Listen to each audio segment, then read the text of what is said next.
আসসালামাইকুম। তো সেদিনকে আমি কিকিকে নিয়ে হসপিটালে গিয়েছিলাম। হসপিটালে যে আমি ভেটের সাথে যোগাযোগ করে ওকে কিছু মেডিসিন দিল, দেন ওকে কিছু ইঞ্জেকশন পুশ করলো, স্যালাইন দিল, মানে যা যা করার দরকার তারা আর কি তাদের দায়িত্ব পালন করে সব কিছুই করলো।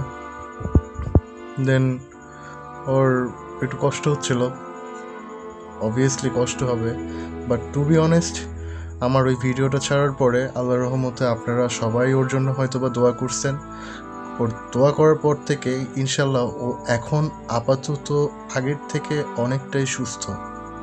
কারণ মাঝখানে কিছুদিন একদমই খাইতে পারতেছিল না, এখন তাও আল্লাহর রহমতে একটু খাচ্ছে। আর হাঁটার কথা বলতে গেলে ও আগের থেকে একটু নিজে থেকে চেষ্টা করতেছে হাঁটার মতো, যদিও বা ডাক্তার আমাকে বলছে যে ওর দুর্বলতার জন্য হাঁটতে পারছে না, তবে ইনশাল্লাহ ও চেষ্টা করতেছে। তো আল্লাহ ভরসা, দেখা যাক কী হয়।